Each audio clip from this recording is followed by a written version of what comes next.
एक कहानी के हमेशा दो पहलू होते हैं। एक वो सच्चाई होती है जो समाज के सामने आती है और एक वो सच्चाई होती है जो कभी किसी के सामने नहीं आ पाती। पिछले दिनों आपने एक आदमी की वीडियो वायरल होती हुई देखी होगी, अतुल सुभाष। उसने बहुत कुछ सहा, उसके साथ बहुत कुछ बुरा हुआ। जो सब कुछ उसने उस वीडियो में एक्सप्लेन किया। इस वीडियो को देखना और उसकी स्ट्रगल को सुनना ही बहुत ज़्यादा डिप्रेसिंग था। इंडिया में लाखों ऐसे केसेस होते हैं जिनमें लड़कों को झूठे तरीके से फंसाया जाता है, ये डोमेस्टिक वायलेंस, डाउरी और मर्डर के केसेस में। हाँ, कुछ लड़कियां बहुत कुछ सहती भी हैं, उनके साथ गलत सच में होता है, लेकिन 1-2% ऐसी लड़कियां भी होती हैं जो इन चीज़ों का, इन कानूनों का फ़ायदा उठाती हैं और एक आदमी को बहुत ज़्यादा ब्लैकमेल और हरास करती हैं। अतुल सुभाष की स्टोरी भी कुछ ऐसी ही है और ये कहानी सिर्फ अतुल की नहीं है, ये उस हर इंसान की है जो एक करप्ट सिस्टम का शिकार बने। तो शुरू करते हैं एक ऐसे सच के साथ जो तकलीफ देने वाला है, लेकिन इसके अंजाम तक जाना बहुत ज़रूरी है। अतुल सुभाष की ज़िंदगी का वो दिन जिसने सब कुछ बदल कर रख दिया। और आखिर में एक सवाल कि क्या इस ट्रेजेडी को रोका जा सकता था? क्या हम आज भी इस सिस्टम पर भरोसा कर सकते हैं? अतुल सुभाष 34 साल का एक एआई प्रोफेशनल था जो बेंगलुरु में रहता था। इसने 9 दिसंबर की रात को अपनी जान ले ली। अतुल सुभाष की मौत के बाद जो चीज़ें सामने आई वो बहुत ही ज़्यादा डिस्टर्बिंग थी। हाय, दिस इज़ मुस्कान। आपका स्वागत करती हूँ हमारे YouTube channel the mystery trail में।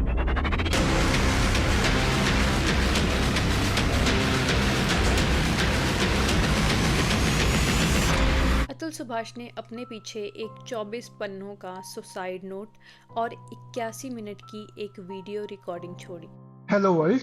मेरा नाम अतुल सुभाष है। मैं तकरीबन 34 साल का हूँ। बैंगलोर में रहता हूँ।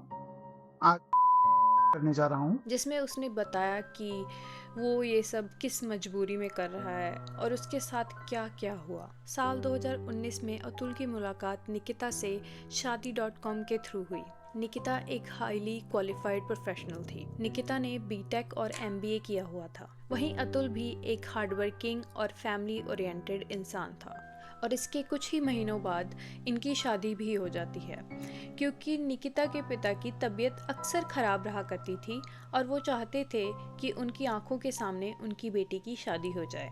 निकिता के पिता को काफ़ी बीमारियां थी, उनका एम्स में इलाज भी चल रहा था और डॉक्टर ने उनको बहुत कम वक्त दिया था। शादी के बाद अतुल और निकिता 2 दिन तक बिहार में उनके माता पिता के पास रहे, जहां निकिता की मुलाकात अतुल के ब्रदर और उनके फादर से पहली बार हुई। इसके बाद निकिता और अतुल बेंगलुरु वापस आते हैं और अपने हनीमून के लिए मॉरिशस जाते हैं, जहां पर अतुल को पता चलता है कि निकिता कभी भी ये शादी करना ही नहीं चाहती थी। उसने ये शादी सिर्फ अपनी फैमिली के कहने पर की, क्योंकि उसके पिता अक्सर बीमार रहा करते थे और वो चाहते थे कि उनकी बेटी जल्द से जल्द शादी कर ले।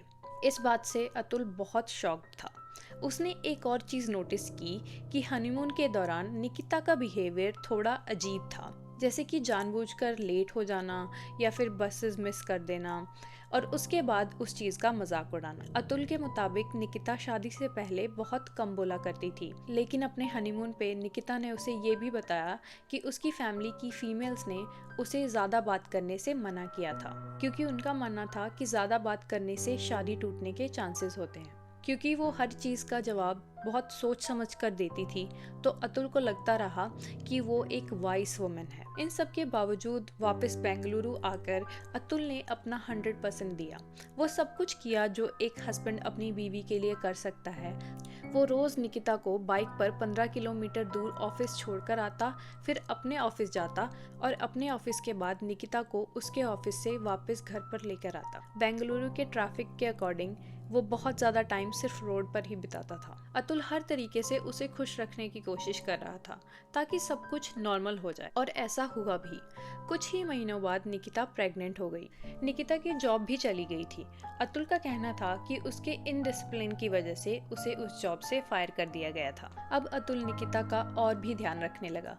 घर के हर काम के लिए एक मेड रखी हुई थी, यहाँ तक कि कुक भी था। निकिता सारा दिन या तो आराम करती या फिर अपनी माँ और फ्रेंड से बातें। डॉक्टर ने निकिता को हेल्दी खाने और फिजिकली एक्टिव होने के लिए कहा था, क्योंकि रिपोर्ट्स के अकॉर्डिंग जिस नली से न्यूट्रिशन बच्चे तक जाता है वहाँ से खून कम जा रहा था। अतुल के लाख कहने पर भी उसने अपनी डाइट ठीक नहीं की। अतुल के पिता, जो ठीक से चल भी नहीं सकते हैं, उन्होंने अतुल की मां को दिसंबर में बेंगलुरु भेजा निकिता का ध्यान रखने के लिए। अतुल और उसकी मां ने बहुत कोशिश की कि निकिता को फिजिकली एक्टिव किया जाए। वो बहुत बार उसको वॉक पर ले जाने की कोशिश करते, ये कहते हुए कि वो दोनों उसके साथ जाएंगे, लेकिन वो हमेशा मना कर देती। निकिता ने बाद में ये इल्ज़ाम लगाया कि उसकी प्रेगनेंसी के दौरान उसे खाना और मेडिसिन्स नहीं दी जाती थी, जबकि अतुल का कहना था कि उसकी मां के आने से पहले भी उसने खुद निकिता की उल्टियां साफ की हैं। निकिता की मां उसकी प्रेगनेंसी के दौरान उनके घर में हो रही हर फाइट के बारे में उसे बताया करती थी, जो अतुल को बिल्कुल भी सही नहीं लगता था। उसका कहना था कि प्रेगनेंसी के दौरान निकिता को इतनी नेगेटिव चीज़ों के बारे में बताना बिल्कुल भी सही नहीं है। बच्चे के जन्म के 1 महीने बाद फंक्शन में निकिता की मां और उसका भाई बेंगलुरु आए। अतुल का घर 1 BHK था, तो उसने पास के किसी अच्छे से होटल में उनके लिए रूम बुक करवा दिया। इसके बावजूद भी निकिता की मां नेहा और उसके भाई का कहना था कि उन्हें एक अच्छे होटल में नहीं ठहराया गया। अतुल की मां, जो उनके लिए सारा खाना बनाती थी या फिर कभी कभार बाहर से भी मंगाया जाता था, इसके बावजूद उनका ये कहना था कि उन्हें बासी खाना खिलाया जा रहा है। जब अतुल की मां, उसकी सास और उसका साला बेंगलुरु से चले गए, उसके ठीक 2 दिन बाद लॉकडाउन लग गया। आज रात 12 बजे से संपूर्ण देश में संपूर्ण लॉकडाउन होने जा रहा है। लॉकडाउन के दौरान जब कोई भी मेड या फिर कुक घर पर काम करने के लिए नहीं आ सकता, उस वक्त निकिता का कहना था कि वो बच्चे को नहीं संभाल सकती। अतुल ने किसी तरह पास में किसी एक मेड का अरेंजमेंट किया, जो सुबह 7-8 बजे के करीब आती थी, जब इसेंशियल चीज़ों की खरीदारी करने के लिए थोड़ी देर के लिए लॉकडाउन खुलता था, और रात के 8-9 बजे चुपचाप चली जाती। और उसकी माँ फ़ोन पर उसे ये सिखा रही थी कि वो घर का कोई भी काम ना करे, क्योंकि अगर वो इस वक्त घर का काम करेगी तो उसे सारी उम्र यही सब करना पड़ेगा। और दूसरी तरफ अतुल था, जो घर का सारा काम करने के साथ साथ ऑफिस का भी काम करता था, और अगर कभी कभार मेड के आने में देर हो जाती या फिर किसी वजह से वो ना आ पाती तो उसे बच्चे को भी संभालना पड़ता था। इन सब के बीच निकिता का एक और कंसर्न था। उसका कहना था कि उसके सारे कजन्स अच्छी जॉब करते हैं और अपने अपने फील्ड में सक्सेसफुल हैं, लेकिन वो खुद अब तक कुछ भी नहीं कर पाई है, जिस पर अतुल ने उसे पढ़ाई करने के लिए मोटिवेट किया, लेकिन उसका मन पढ़ाई में बिल्कुल नहीं लगता था। तो अतुल ने उसे प्रोग्रामिंग सिखाना शुरू किया। Even though Nikita BTech graduate थी इन कंप्यूटर साइंस, लेकिन उसे प्रोग्रामिंग में कुछ भी नहीं आता था। अतुल ने उसके रेज़्यूमे बनाए और बहुत सारे जॉब इंटरव्यूज़ भी कंडक्ट कराए, लेकिन वो कहीं भी सिलेक्ट नहीं हुई। इवन दो अतुल ने अपनी कंपनी में भी उसका इंटरव्यू करवाया, लेकिन वो वहाँ भी रिजेक्ट हो गई। करीब 1 साल बाद अप्रैल 2021 में उसे एक्सेंचर कंपनी में एक जॉब मिली। उसकी ज्वाइनिंग एंड ऑफ अप्रैल में थी। अब ये जो पैसों का मामला था, ये करीब 1 साल पहले ही शुरू हो गया था। मई 2020 में निकिता की माँ और उसके भाई ने अतुल से 3 लाख रुपए मांगे। उनका कहना था कि उन्हें ये बिजनेस के लिए चाहिए। निकिता के प्रेशराइज करने के बाद उसने 3 लाख रुपए दे भी दिए, लेकिन 2021 की सर्दियों में वो फिर से 15 लाख रुपए मांगने लगे। इसी साल के मार्च महीने में अतुल ने उन्हें 9 लाख रुपए सेंड किए, और इसके बाद अप्रैल में उसने 4 लाख रुपए और सेंड किए। 16 लाख रुपए लेने के बाद भी उनकी डिमांड्स बढ़ती ही जा रही थी। अब उनका कहना था कि अतुल उन्हें 50 लाख रुपए दे। अब उन्हें पैसे बिजनेस के लिए नहीं चाहिए थे। उनका कहना था कि उन्हें जौनपुर के सेंटर में 1 करोड़ का एक मकान चाहिए, जिसके नीचे दुकान हो और ऊपर मकान, ताकि वो वहाँ पर अपना बिजनेस चला सके। लेकिन उनके पास कुल 10 लाख रुपए ही थे।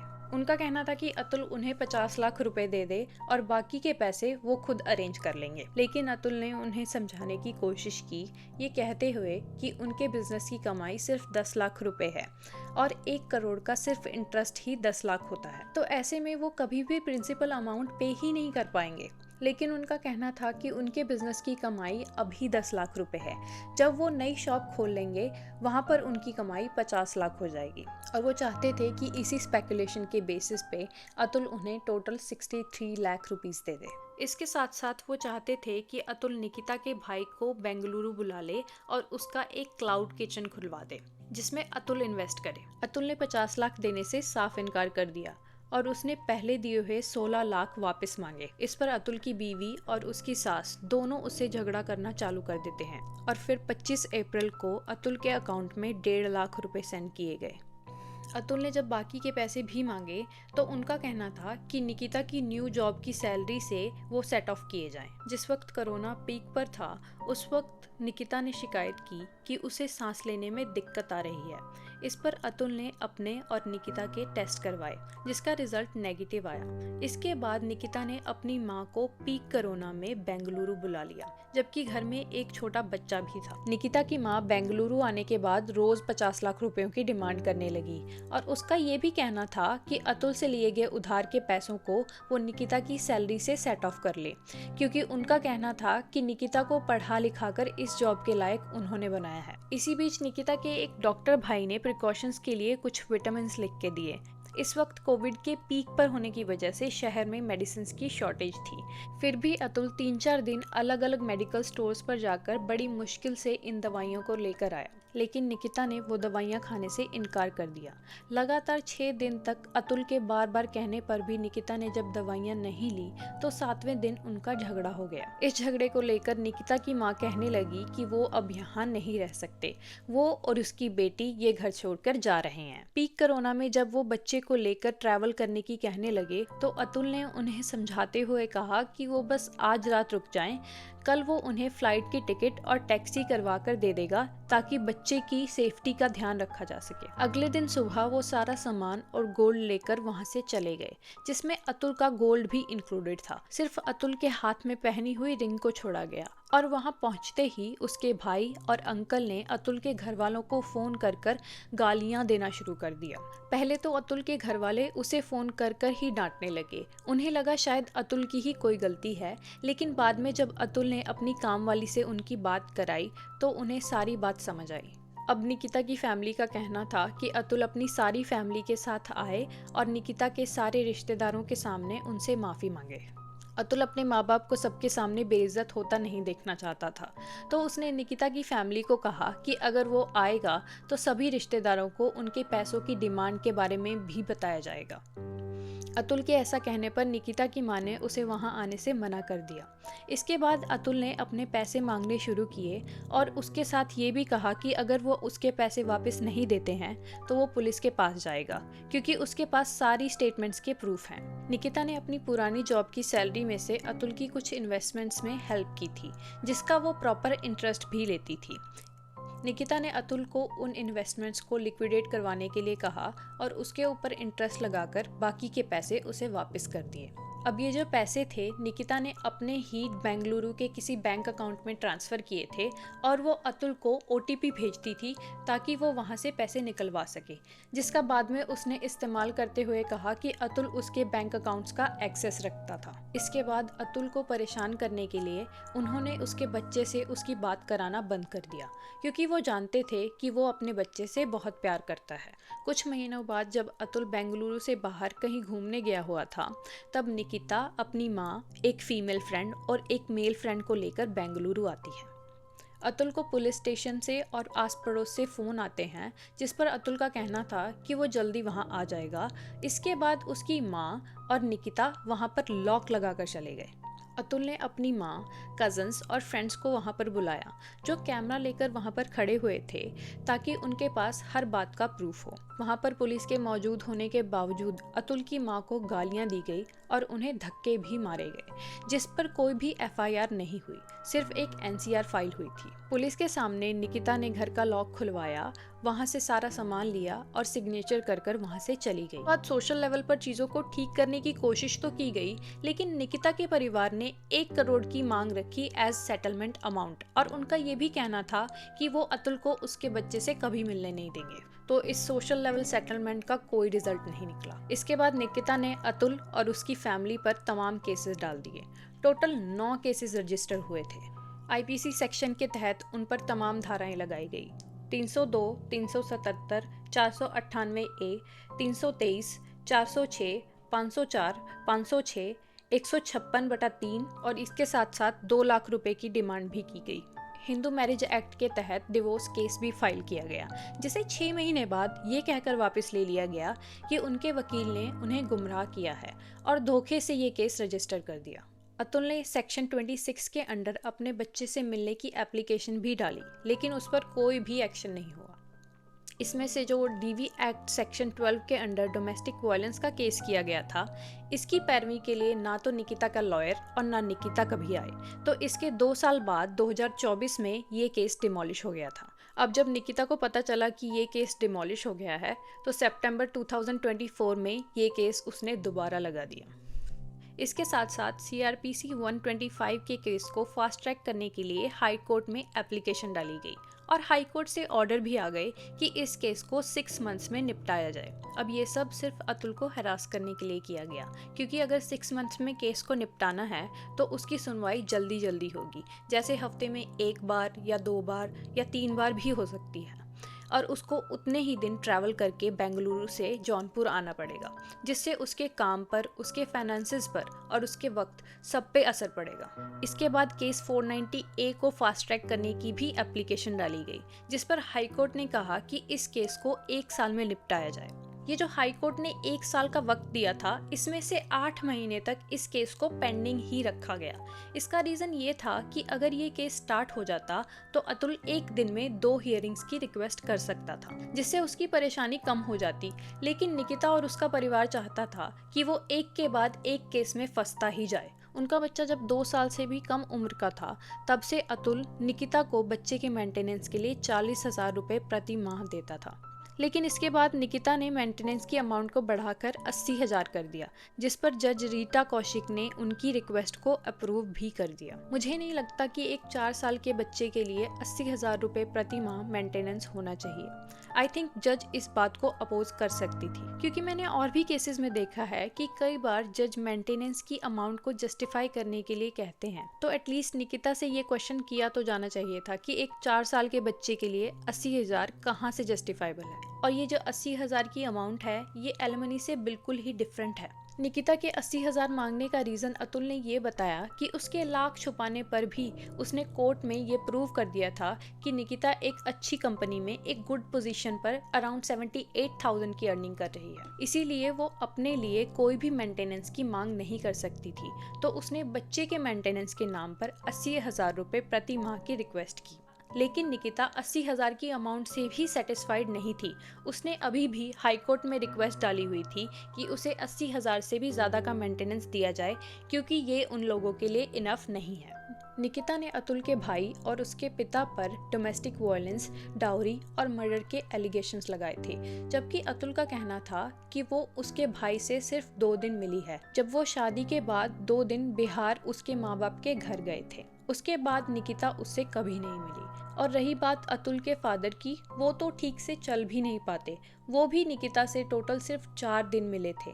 2 दिन वही जब वो शादी के बाद अपने माँ बाप के पास बिहार गए, और 2 दिन और जब निकिता के पिता की डेथ हुई। इसके बाद वो निकिता से कभी भी नहीं मिले। इसके बावजूद उसने उन पर इतने सारे एलिगेशंस लगाए। अब बात करते हैं उस केस की जो अतुल ने फाइल किया था जुडिक्शन के बेसिस पे। उसका कहना था कि इस एरिया की कोर्ट को कोई भी हक नहीं है इस केस को चलाने का। अब ये जो पहले सोशल लेवल पर सेटलमेंट करने की कोशिश की गई थी, जहां पर निकिता और उसके परिवार ने 1 करोड़ की मांग की थी, वहीं उनका कहना था कि अगर उन्हें पैसे नहीं मिले तो वो अतुल और उसके परिवार पर फॉल्स एलिगेशन लगाएंगे, केसेस लगाएंगे और सारी उम्र कोर्ट के चक्कर कटवाएंगे।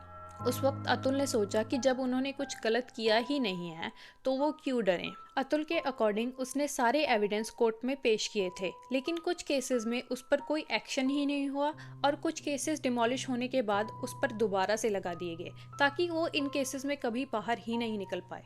अतुल इन केसेस के दौरान करीब 40 बार बेंगलुरु से जौनपुर आया था, लेकिन ये केस खत्म होने का नाम ही नहीं ले रहे थे। एक दिन जब एक हियरिंग के बाद अतुल कोर्ट रूम से बाहर निकल रहा था, तो निकिता की माँ उससे कहती है कि क्या तुमने अभी सुसाइड नहीं किया? मुझे तो लगा कि आज तुम्हारे सुसाइड करने की खबर आएगी। और इस पर वो हंसती भी हैं। अतुल की हेल्प कोई भी नहीं कर पाया, ना ही ये कानून, ना ही ये सिस्टम, और सिस्टम में कुछ ऐसे लोग बैठे थे जो घूस के लालच में उसकी कोई भी मदद नहीं कर रहे थे। एविडेंस सामने होने के बावजूद भी उस पर कोई एक्शन नहीं लिया गया। सिस्टम के लोगों ने तो अतुल को साफ साफ कह दिया था कि उन सबको पता होता है कि ये सारे केस झूठे होते हैं, लेकिन सिस्टम वर्क ही ऐसे करता है। वो उसकी कोई भी हेल्प नहीं कर सकते। या तो वो उनको घूस के पैसे दे दे या सेटलमेंट अमाउंट, जो कि निकिता ने बढ़ाकर 3 करोड़ कर दी। अतुल को लगने लगा कि वो इन केसेस से कभी भी बाहर नहीं आ सकता। अतुल ने इन सब चीजों से निराश होकर अपनी जान लेने का डिसाइड कर लिया। उसका कहना था कि निकिता और उसकी फैमिली का पैसों का सोर्स मैं हूँ। अगर मैं ही खत्म हो जाऊंगा तो ये सब कुछ खत्म हो जाएगा। अदरवाइज वो और उसका परिवार इस दलदल से कभी भी बाहर नहीं आ पाएंगे। और 9 दिसंबर को अतुल ने अपनी जान ले ली। लेकिन अतुल चाहता था कि उसके हरासर्स को सजा जरूर मिले, इसलिए वो जाते जाते एक 81 मिनट की वीडियो बना के गया, जिसमें उसने अपनी आप बीती सुनाई। इसके साथ साथ वो 24 पन्नों का सुसाइड नोट भी छोड़ कर गया। जब पुलिस मौका वारदात पर पहुंची तो वहां पर उन्हें 2 पेपर मिले। एक पेपर जो अतुल की बॉडी पर था, जिस पर लिखा था जस्टिस इज ड्यू, और एक पेपर और था जिसमें उसने लिखा था कि उसे मुक्ति से पहले कौन कौन से काम करने हैं। अगर आप इस लिस्ट को ध्यान से देखेंगे तो पता चलता है कि अतुल कितना समझदार इंसान था, क्योंकि उस लिस्ट में ज़्यादातर चीज़ें ऐसी थी जिससे ये पता चलता है कि अतुल नहीं चाहता था कि उसके माँ बाप को उसके जाने के बाद कोई भी प्रॉब्लम आए। तो वो अपने फाइनेंसेस, अपनी एसेट्स, अपने डॉक्यूमेंट्स और एविडेंस सब कुछ एक जगह सिक्योर करके गया। और उसे ये भी डर था कि ये जो 81 मिनट की उसने वीडियो बनाई है, उसके हरासर्स ज़रूर कोशिश करेंगे इसको डिलीट करने की।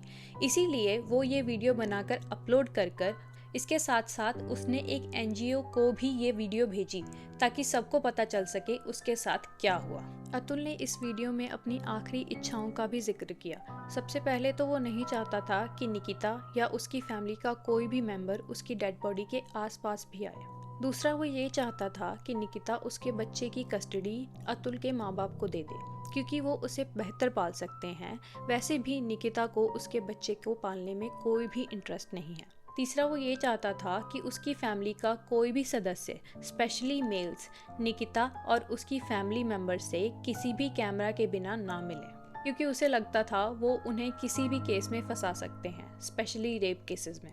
चौथा, वो चाहता था कि जब तक उसके हरासर्स को सज़ा नहीं मिल जाती उसकी अस्थियों को ना विसर्जित किया जाए, और अगर कोर्ट उसके हरासर्स को कोई सज़ा ना देते हुए उन्हें बाइज्जत बरी कर देती है तो उसकी अस्थियों को वहीं पास किसी नाले में बहा दिया जाए। इसके बाद अतुल ने जुडिशरी से एक रिक्वेस्ट की कि उसके माँ बाप और भाई को तमाम केसों से बाहर निकाला जाए। उसने आखिर में ये भी कहा कि सिस्टम में बैठे जो लोग घूस खा रहे हैं उन पर भी कार्रवाई की जाए। 15 दिसंबर 2024 को निकिता की मां निकिता और उसके भाई को अरेस्ट कर लिया गया, लेकिन बाकी की कार्रवाई अभी भी पेंडिंग है।